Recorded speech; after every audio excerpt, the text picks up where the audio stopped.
Voulez-vous savoir combien Dieu vous aime? Eh bien, il vous aime de l'amour large, long, haut et profond. Nous avons parlé dans la dernière vidéo de comment l'amour de Dieu est large et long, mais Dieu vous aime d'un amour aussi suffisamment haut pour être plus grand que tout ce qui peut exister.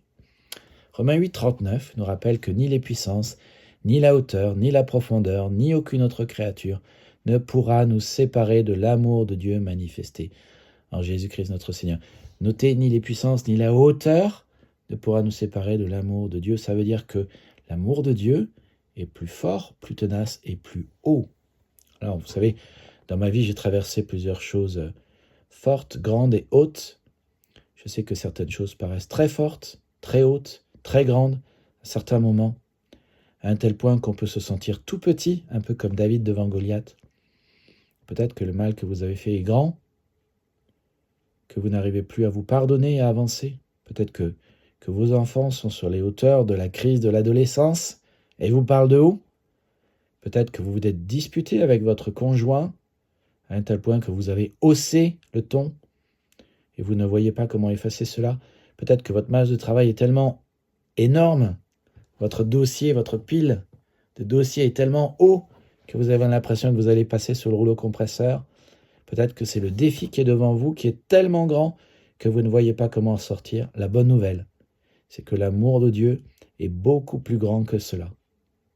Prenez donc votre mal, votre culpabilité, votre ado, votre dispute, votre masse de travail, votre défi, et amenez-le à côté de l'amour de Dieu, que vous soyez responsable ou non de ce qui s'est passé. L'amour de Dieu est devant cette grande chose, ce que vous êtes devant une fourmi. Amenez vos émotions, ces paroles de colère, l'amour de Dieu, et il vous calmera et il vous apaisera. Prenez vos géants spirituels et amenez votre cœur près de l'amour de Dieu. Rien ne peut vous séparer de l'amour de Dieu et rien n'est plus grand que l'amour de Dieu. Mettez-vous ça dans la tête, apprenez-le par cœur. Rien n'est plus grand que l'amour de Dieu. Donc l'amour de Dieu est large, il est long, il est haut et il est profond.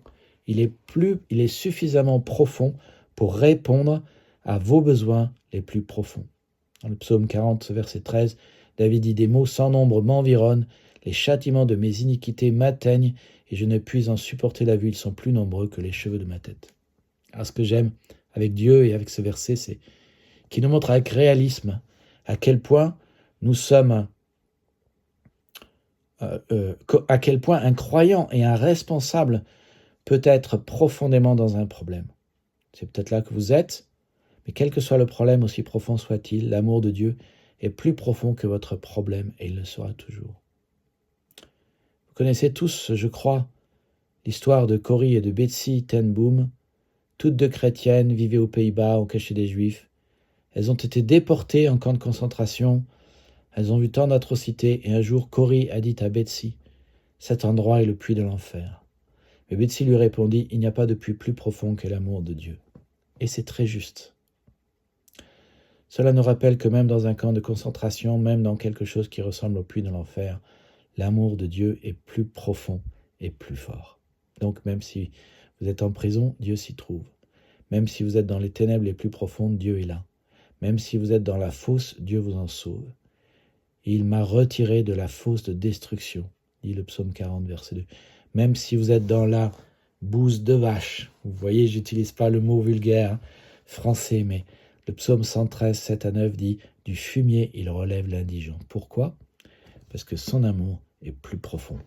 Il n'y a rien qui soit trop profond pour Dieu, pour son amour. Largeur, longueur, hauteur, profondeur sont les 4 dimensions incroyables de l'amour de Dieu. Et vous notez, c'est assez intéressant que finalement, quand on y réfléchit, ces 4 dimensions correspondent assez bien aux 4 dimensions de la croix. Et Dieu est très clair dans sa parole qu'on ne peut véritablement parler de son amour sans parler de la croix. Jésus l'a dit lui-même, Jean 15, 13, il n'y a pas de plus grand amour que de donner sa vie pour ses amis. Romains 5, 8, Dieu prouve son amour envers nous, parce que lorsque nous étions des pécheurs, Christ est mort pour nous. Dieu a tant aimé le monde qu'il a donné son Fils unique, afin que quiconque croit en lui ne périsse pas, mais ait la vie éternelle. La croix est la manifestation de l'amour visible de Dieu. La croix est la manifestation visible de l'amour de Dieu.